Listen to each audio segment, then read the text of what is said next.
All right, here's our workout for tonight with Coach Tyler. Hey everybody, it's good to see you. So today we're going to be continuing on from where we left off on Tuesday. So if you missed Tuesday's workout, get on YouTube and watch that. No, don't don't do that. If you missed Tuesday, we were doing thrusts to different lines or cuts to different lines. If you're a saber fencer. And so today we're going to do our drill that we kind of ran out of time on last time. And so that's doing hits on cue in different lines, but we'll work our way up to that. So first up, we're going to do some cardio because that's what we do every day.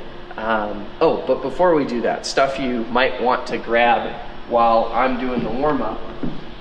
So I have a hitting target set up from earlier this week. It's just a jacket on top of a pillow.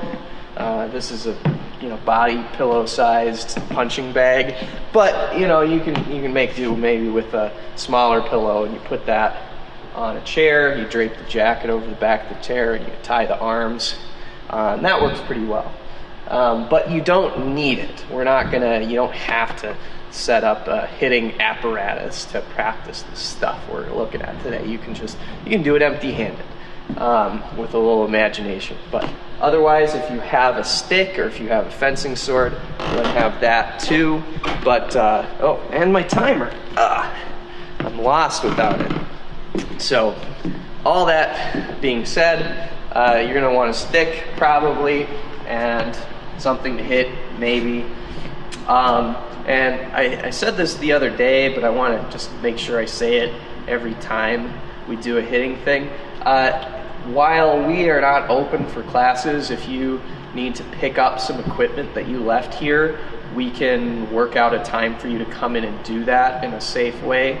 So just if you need to pick up something from us or borrow a foil or whatever, email me, call me, let me know, and you can call our main line, I'll pick it up, or you can email me, we can work out getting you some equipment so that you can practice.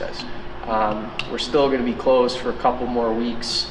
If you didn't see the governor's address today, we're closed till at least the 18th, and then maybe after that. So if you need some equipment for that, let me know. All right, so I'm going to do some cardio. So let's see, what do we got for stretching today? We got hip circles, got a quad stretch, got a straddle stretch, and some lunges. So, and there's a hidden item that's not on the list that we're gonna do between footwork and blade work. Ooh. Secret items. Yeah. We love secret items. Yes, so we're gonna do that after our last footwork exercise, but before we start our blade work stuff. In quotes, because you might not have a blade at home, but our blade work stuff. So that'll be fun. Let's see, what else? I would like videos or images of cool, things people are using instead of swords. You're using like a wooden spoon, Oh yeah. Crazy things. Those would be fun to share. Absolutely. So yeah, tag us on social media if you end up putting that out there, because we love seeing that kind of stuff. I still remember like weeks ago, one of our students put up a picture of them practicing thrusting on their little golf ball target. I think they used something other than the golf ball. But I still remember that weeks ago. It's super cool to see that stuff. So share that. Not for me or any sort of marketing reasons. That's not really the important part. It's so your friends can see you doing the thing. And so it helps build a sense of community, like we're all doing the same thing. Much, much more important. And you might give someone an idea to use something at home that they didn't think that they could use. True. Very true. So that's a great point, Anna. Okay, so that is our time for cardio. Just like we talked about on Tuesday, we want to start elevating that heart rate just a little bit with our cardio warm-up to start getting our aerobic energy production started, so that as we work out, that process will come online as we go. Okay, cool. So hip circles. So we're gonna go maybe like a minute or so. So I'm gonna start by doing inside to outside. So open the gate, or lazy crane as it is sometimes called. And today I'm gonna do it on the same side several times in a row rather than switching. So maybe I'll do 10 on one side and I'll switch to the other side. So 1, sure we'll figure out how many that was on the rewatch. It was somewhere more than 5, less than 20. This is where I go, I like to do between 5 and 6. Yeah. Or I do 5.5. There you go. I lost count. See, this is what happens when I can't use my fingers, all of them. It's all right, I'll just do 3 more. That'll be somewhere around 5 plus whatever I already did. Great. This is why I use a timer.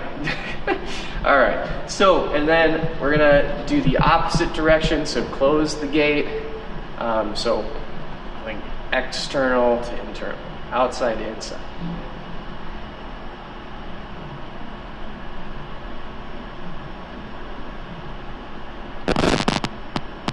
I'm actually counting this time, that's why I'm super quiet. I thought you were like yawning. Can feel my head heating up just from, and okay, and then the other side.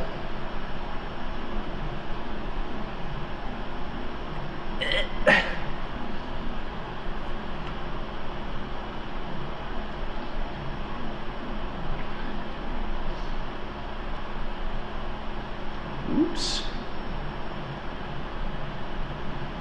Ooh, right on time. Okay, so we're gonna do straddle stretch. You can do this seated, you can do this standing. I'm gonna do it standing instead of seated.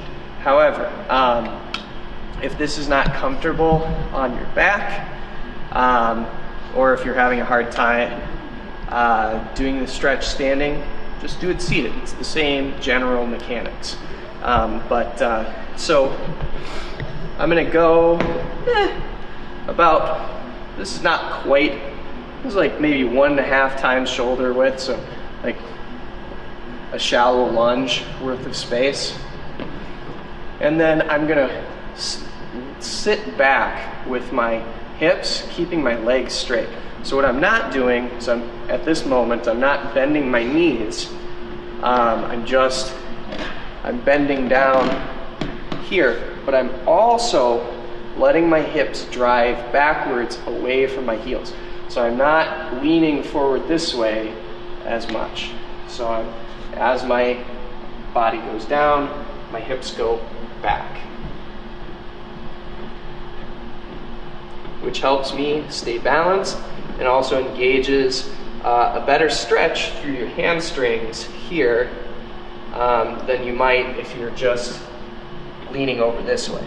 So here, all that tension is allowed to be moved through the hamstrings. It's not offloaded through the arms. Well, if you're not touching the ground at all, there's no way for your arms to take any of that. All right, and I'm doing my best to keep my back straight, especially my lower back. I don't really need to bend my shoulders down. I don't need to curl my back to engage the stretch. If you want to engage the stretch, you push your hips back. That's how you get that going. And if you're already bottomed out back here and you feel like you need a little bit more, you can just widen it out a little bit. That does a pretty good job. Okay. Whew. We'll do that one more time, and then we'll move on to the next thing. Okay, so shallow lunge worth of space, give or take. And I'm gonna go down.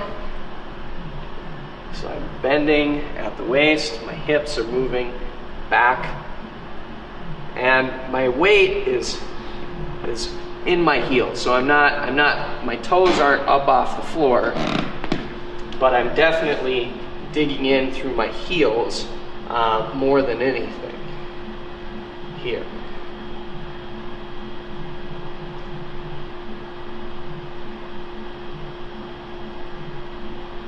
I'm going to walk this out just a little further.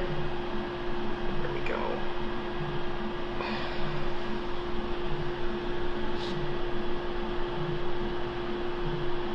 Okay, cool. So, finally, we're going to do some lunges, and we'll do my favorite combo of lunges, which is doing the heel down and then lifting the heel up, so you get a compound action through all that. So, I'm going to go into a lunge where my back leg is straight, and I'm going to walk that out until I feel my calf starting to come under a little bit of load. So I'm feeling pulling coming through that calf muscle, right?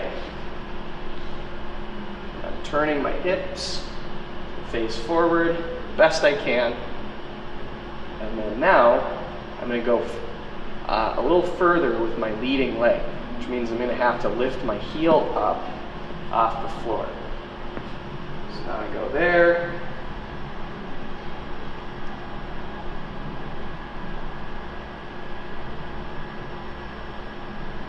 And then optionally, if you'd like, you can also come down here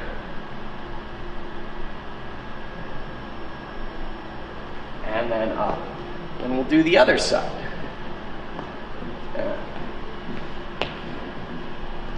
And we have one more piece of work to do after this one, because I totally skipped doing quad stretches earlier. So, oops. We love the quads. That's right. So, we're getting our calf right now. Then we go a little bit further in, heel is up, back leg is straight, hips are relatively level. And then finally, we can dive down and then come on out. All right, 2 more. So we're going to start, heel is on the floor, there.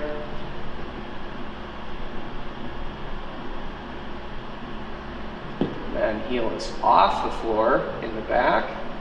Back leg is still straight.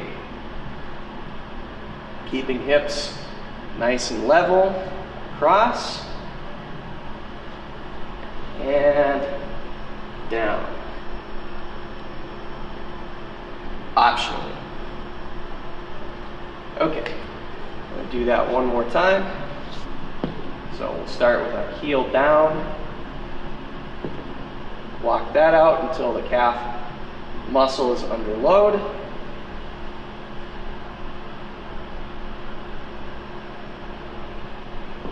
And walk out a little further, lift the heel up.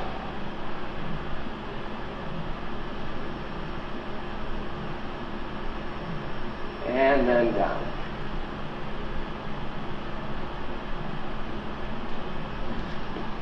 Okay, time. We're going to do some quad stretches.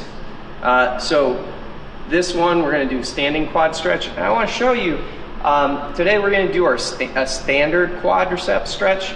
And I want to show you kind of like the correct way to do that, as we do like doing the stretch where you pull the leg away, but there is some value to doing the standard quad stretch, provided you're not doing 2 mistakes. The one mistake is when you have yourself in the stretch and you're already feeling load, just like cranking down on it more. If the leg is already under load when you're here, you are stretching. It's happening.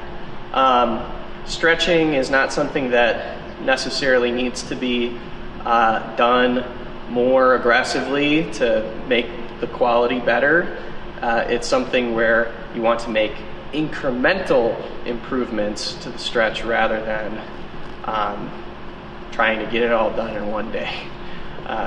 There's a limit to how much useful work you can get done with that kind of stretch. And then number two is in the same vein. So you can hold on to the front of your foot in this stretch. I usually advocate for holding on closer to the ankle rather than holding on way up by your toes. And this can be good. This can apply some additional, what's the word I'm looking for? And some additional load in the stretch by creating tension along the front of your shin by moving the toe down. But the downside there is, again, you can crank on this way too hard and then it can do weird stuff to your knee. So we don't want that to happen so much. So to start, we're going to do a stretch here. So we've got ankles relaxed, and I'm just holding my leg in position with my knee pointing towards the floor. And so I should be feeling it right along the front of my quadriceps here. So if you're not feeling it, you can pull a little bit more until you feel some load in the leg. But again, once you feel some tension in the muscle, that's it. You are stretching the muscle. Doing more is not necessarily going to make it more or better. Same thing on the other side. So I pick up my ankle here and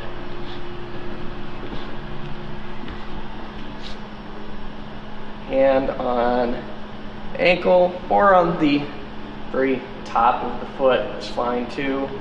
So I've got it on there, applying some pressure that is causing my quad to go under load, but I'm not pulling on it like my life depends on it. I'm just pulling it enough so I'm starting to feel that stretch. All right, good. Okay, cool. So now we're going to move on to doing some footwork. Optionally, you can do your footwork with blade in hand if you want to. I'm not, but you can. I would say that doing your footwork without can be a good opportunity to just focus on what your feet are doing and make that the most correct. But you can also do it blade in hand if you want to be more comfortable just having your blade in your hand while you move your feet around. So both of them are good, but I'm going to go without, so it's a little easier for me to talk about what we're doing. We're going to pick our blade up when it's blade work time. All right, so we're advancing and retreating, so just one at a time. And for now, these steps are going to be the same size. So I'm not taking bigger and smaller steps. So I take a step in, I take a step out. Here, check it out. I start on the line, I get back to the line. So I'm not making progress down the floor. I'm kind of treading water distance-wise.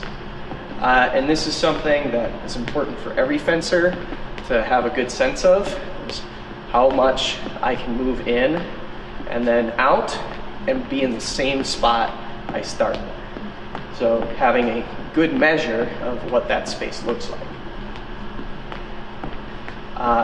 Everyone, no matter who you are, has a slight bias one direction or the other. This bias is most pronounced when you're a newcomer. So if you do 10 advances blindfolded and then you do 10 retreats blindfolded, most of the time the advances will be a little bigger and the retreats will be a little bit smaller, but that's not always true. Some people are nervous on the offense and then really a little bit more loose on defense, sure. But either way, everyone has a bias one direction or the other, where their steps tend to be bigger one way than the other. So as you get a little bit better, that bias diminishes, but it doesn't go away. As anyone who's been fencing a long time knows, habits die hard. And so all they do is just get better at hiding, but habits are habits. And unless you can put in enough work where it's just doing steps that are always the same is the habit, you're gonna have that inherent bias towards bigger advances or bigger retreats, as it may be. Okay, all that to say, you can do a large and a small step as a pair in a purposeful way, and that can help to kind of highlight that as a more intentional thing. And that may help you on your journey to have consistent, clear footwork. So we're going to do just that. We're going to do a larger step and then a smaller step. So we're going to start with a larger advance. And so you'll make some progress across your space wherever you are. So make sure you have at least a foot or two in front of you. And then if you run out of space, you can start doing the bigger step as the retreat. So I'll demo it one way, but you can adapt it to your space, so you don't have to copy me step for step. Okay, so I'm going to take a bigger advance and a smaller retreat. So I'm going like half back with my retreat.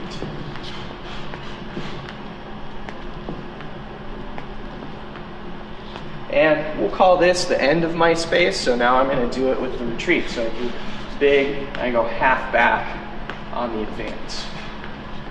And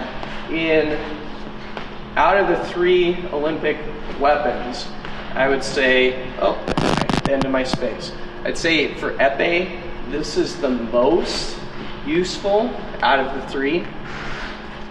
Now, it's a close neck and neck kind of thing. It's not like way better in épée and then trash in the other 2. It's great in all 3. It's just a little bit more strongly used in épée. You'll tend to see a lot more of back and forth actions, in and out kind of actions in épée than you do in foil and saber as a repeating tactic. That's not to say that you won't ever go in and out in foil or saber. That's what I was advocating. I don't know, I would just have to quit. It would be silly if I was saying something like that. But you do watch some high-level fencing. Épée, you see it a good amount. Foil and saber, you'll see it in close proximity to a hitting action. And you'll see it on counter-offense more than offense. You'll see a lot more direction changes in those roles. If you go to a tournament and watch, you'll also hear lots of coaches yelling at their fencers, in and out, in and out. Yes. So it stands to reason, we'll get to a thing that stands to reason, but for now, what I want you to think about is why. Why would you see more in and out in épée than you do in foil and saber? And why would you see it more on counter-offense in foil and saber? Why would you see it in those particular cases and also in épée? What do all of those things have in common? We'll get back to that. So we're going to do some lunge and recover, and then we'll chat about it. So we're going to hold our lunge. So we're going to go lunge, and we're going to hold it for a little bit, and then we're going to come back out. One of the advantages of doing it this way, we don't always do it one way. Sometimes we want to recover right out. Sometimes we want to hold this position. One is from a athletic standpoint, from a conditioning standpoint.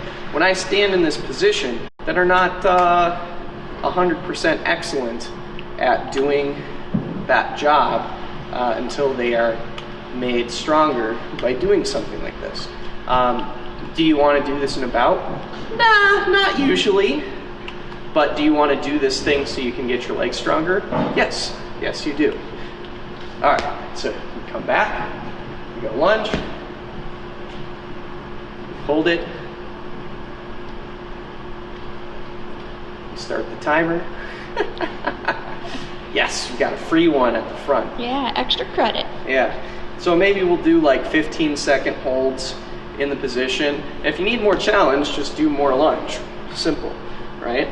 All right, and out.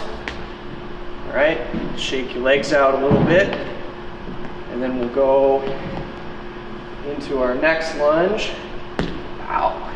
All right, so circling back to our question from earlier, why would you see this in and out a lot in epee and on counter offense in foil and saber, but not so much on the attack in foil and saber? What do all those scenarios have in common? Well, I'll tell you. In all those situations, those fencers do not have priority. Because even in epee, and out, shake it out a little bit, even in epee, when someone has priority, they stop going in and out. When they have priority, they just do the thing they need to do to hit. They don't worry about trying to bait something out anymore. They don't need help making a touch.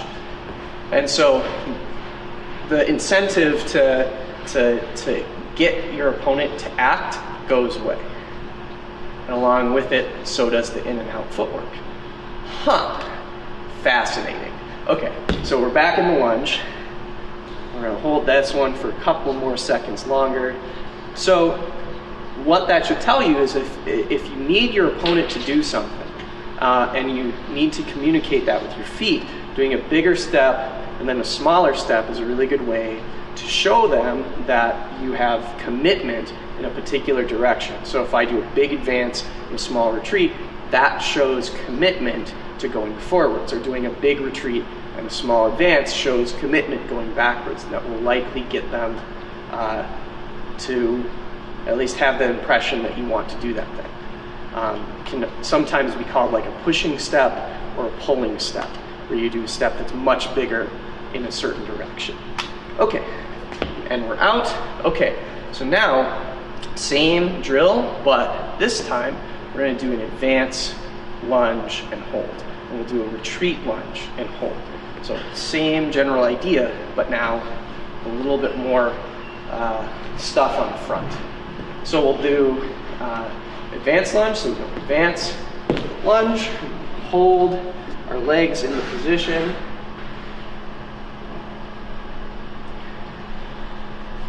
Again, if you need more challenge, go lower and then hold. No matter how low you are, you want to make sure you're not putting your knee too far forward in front of your ankle. That's important. If you're doing that, it puts, like, every inch it goes beyond your knee, your ankle adds additional load, and it's not a cleanly linearly scaling load either.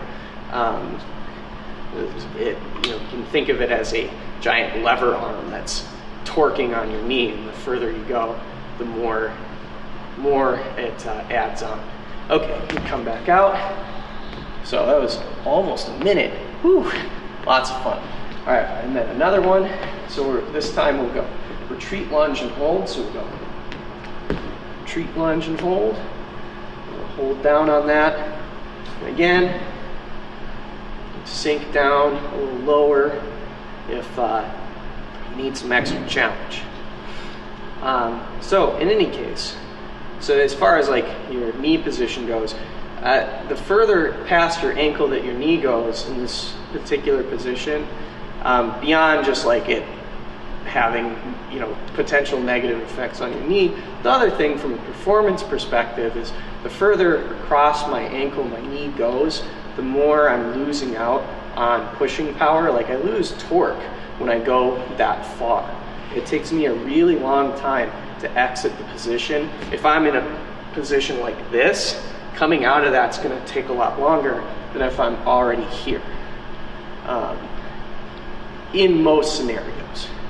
So that's definitely something you wanna keep an eye on. Even if you know, you got titanium knees and you're never gonna get injured, it's still a performance hit to go too deep with that knee. Okay, cool. All right, so we'll come out of that. Whew. All right, so we're gonna do a 1 minute exercise.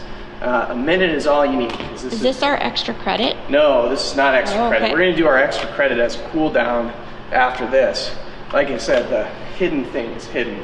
So we're gonna do high knee jumps, but we're gonna do it in between our fencing steps. So we're gonna take a step and then we're gonna jump. And we're gonna take a step and then we're gonna jump.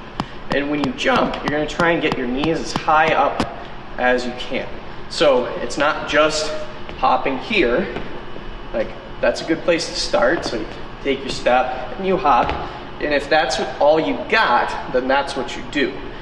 But the ideal is we take our step, we hop, and we bring our knees as far up as we can get them. And then when we come back down, we want to make sure we're not slamming down. That's bad.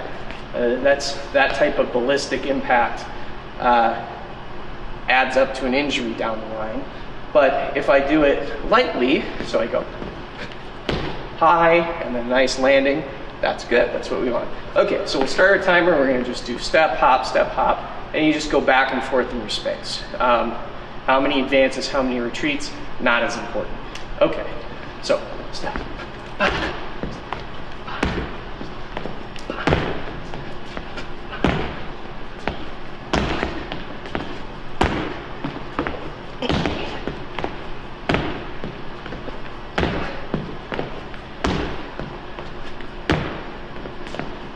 And this process is anaerobic.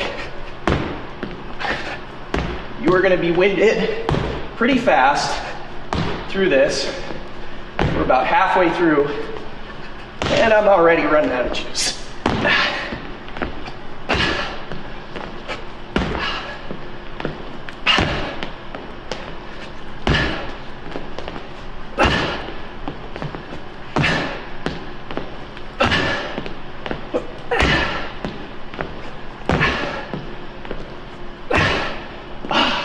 Time. Okay, so the last thing that we're going to do before we do our footwork, we're going to do some wrist stretches. So follow along with me best you can. So first one we're going to do, we're going to just bend our wrist down about 90 degrees or so. We're not assisting with the other hand. We're doing this all on our own, just one hand. So you go down, good, and then up, good. So we're just keeping it flat. Go down, and then we go up, good, then down, good. We go neutral. Now we're gonna spread our fingers out as wide as they go, and then narrow, wide, narrow, wide, good. Now we bend, so here with the fingers wide, go here, and here, here, and I am actively pushing my fingers apart. I'm not just kind of leaving them limp. I'm actively opening my hand while I do this. So there is tension in my fingers. That's why my hand's moving a little bit in the position. It's not totally stable. Okay, so come back to narrow. Good, so now we're gonna do a couple of other wrist exercises. So you're gonna bring your fingers in, see how I'm making a shelf. So we go flat, shelf, so you can see the shelf right there. Good, so flat, shelf, closed with the fist, shelf, fist, shelf, starfish, shelf. Bonus points if you draw faces on your hands. Yeah, there you And then go. start talking to yourself. There you go. Yeah, day 46 of quarantine. I've taken to drawing little faces on my hands and having complete conversations, and in some cases arguments with my own body.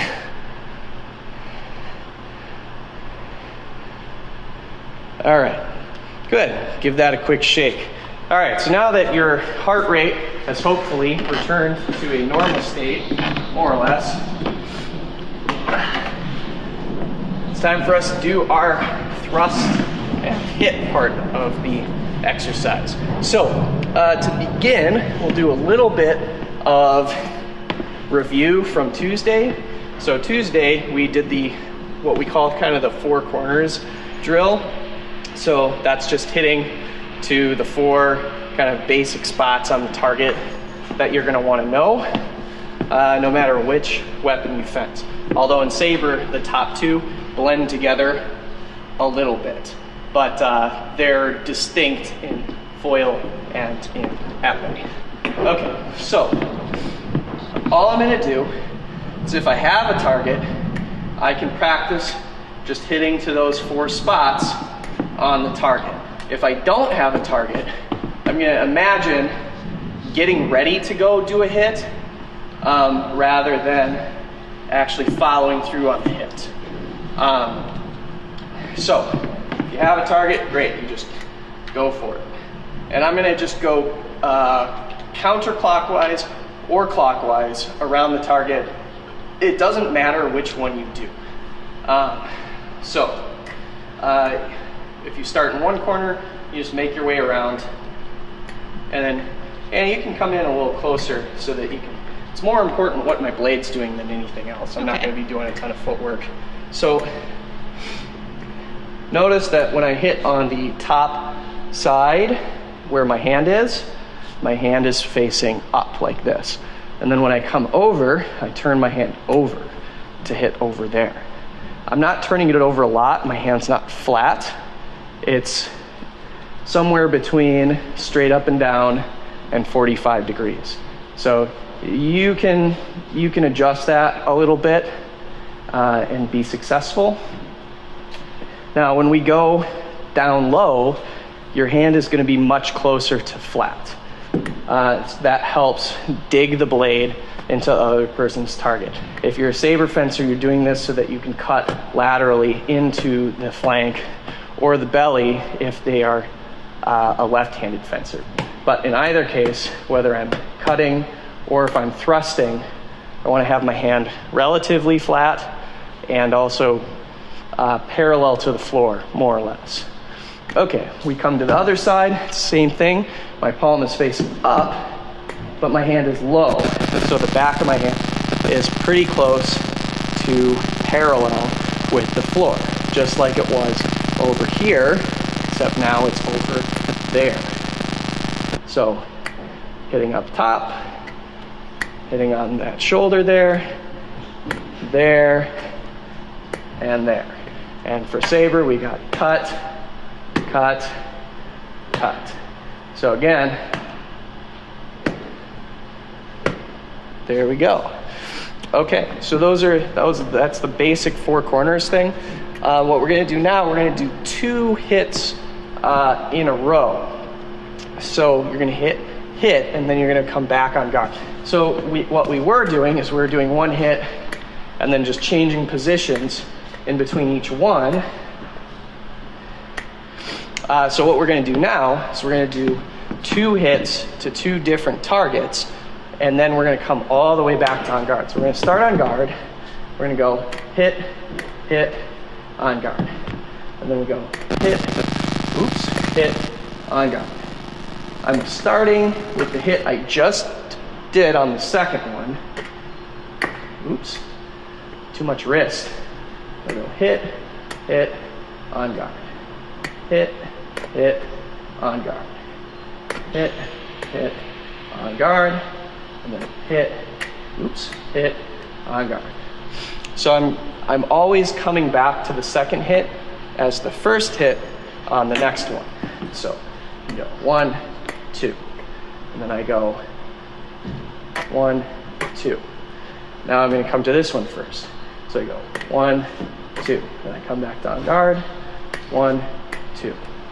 Come back down guard, 1, 2. Back down guard, 1, 2. Back down guard, 1, 2. Back down guard, 1, 2. Good.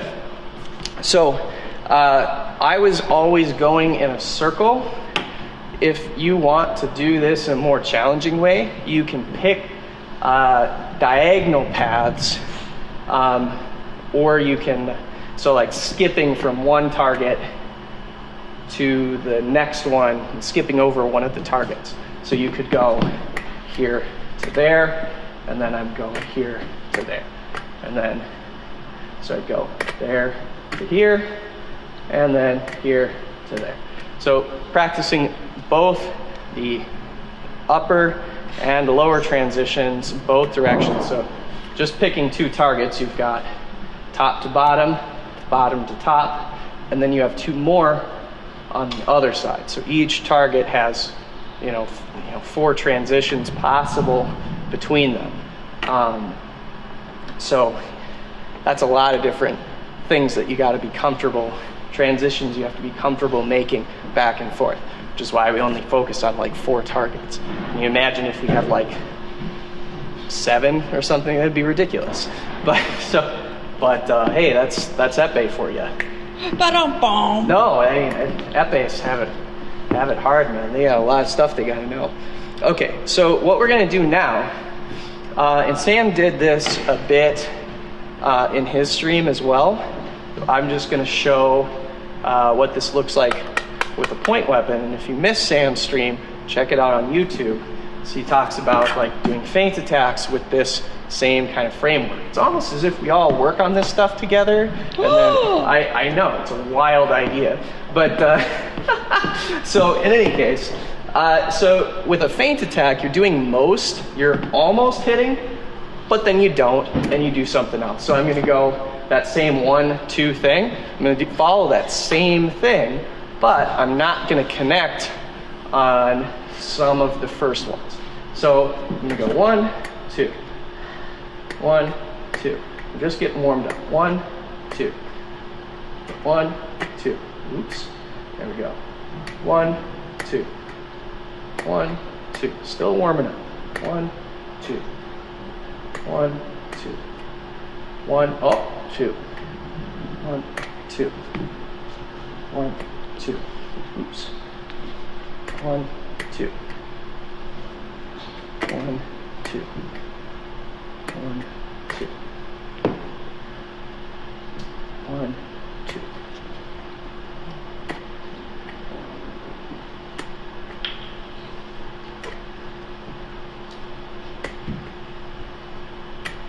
So again, I'm going most of the way through the thrust and then changing to the next position.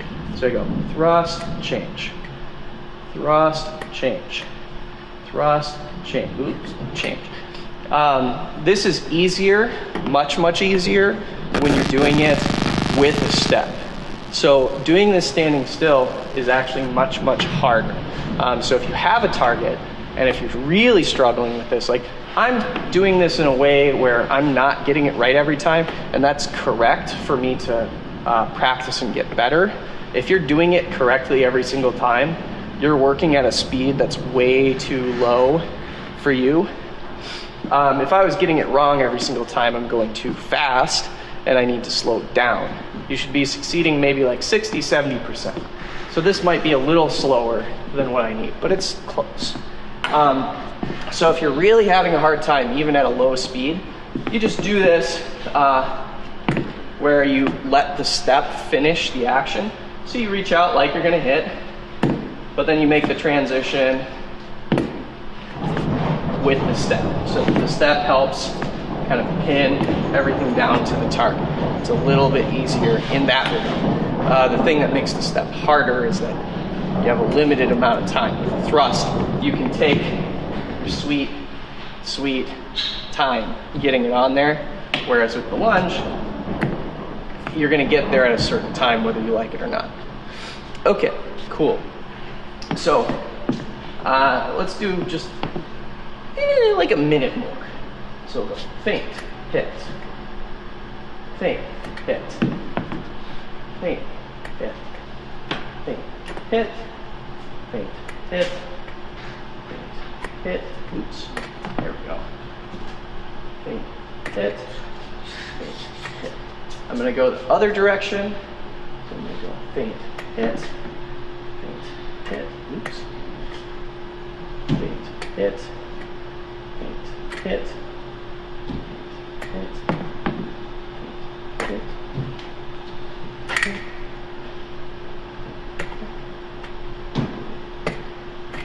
Come on now, there we go.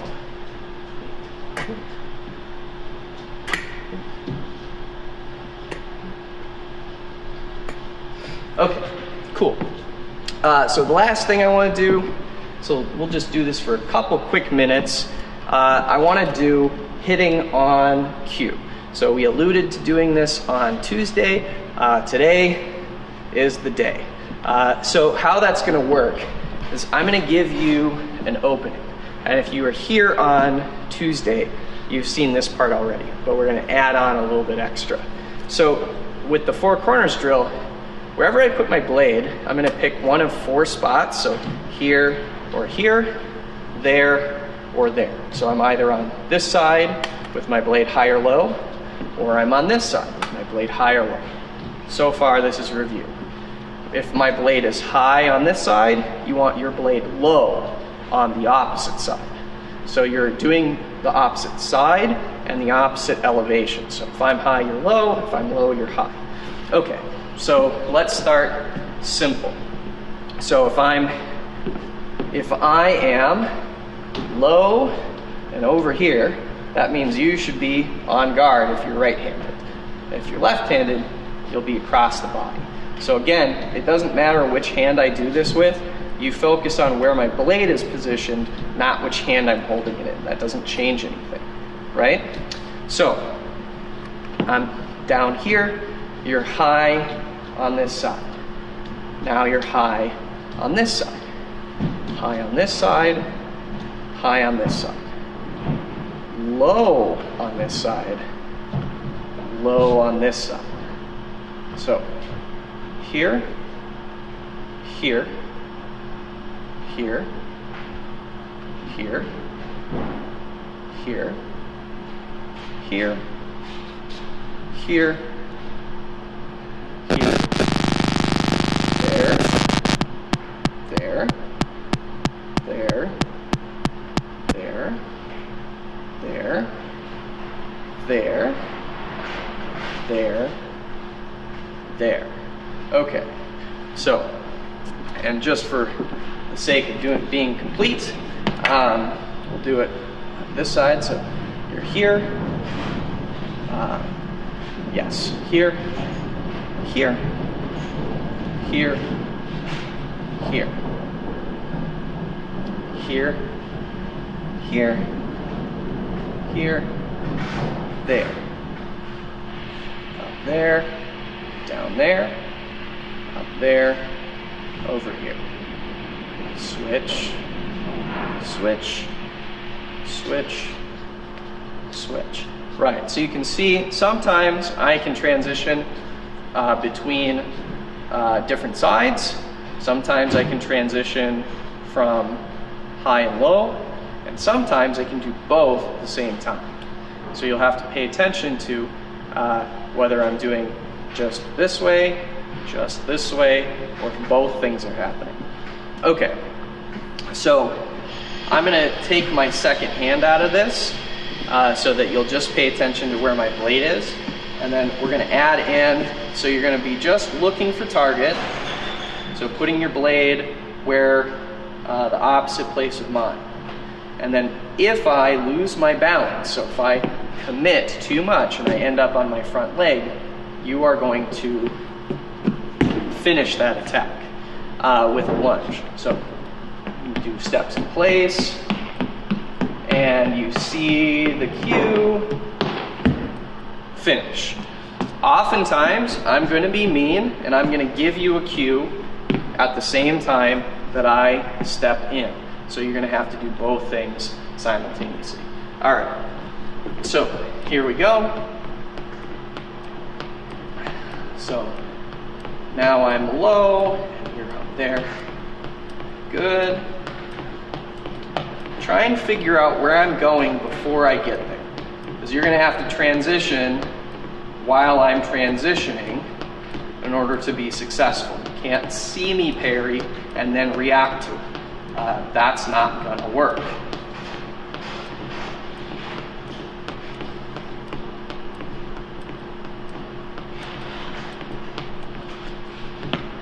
So hit is here.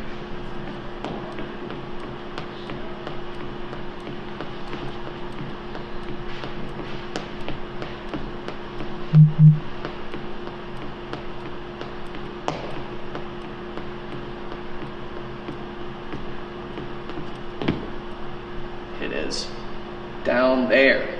So my hand is hot. So you want to make sure you're low. All right, so moving. Should be low right now. Now your blade should be high.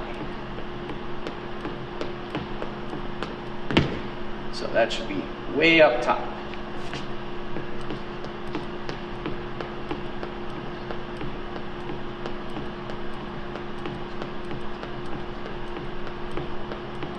So just think about which corner you're putting your blade in, right? Don't worry too much about exactly where my blade is. Just try and figure out where it's going. Right up here.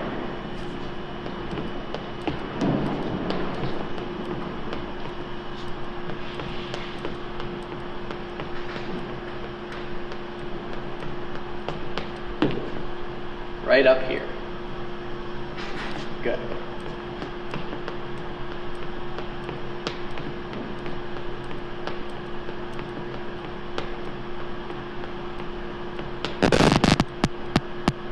Right there.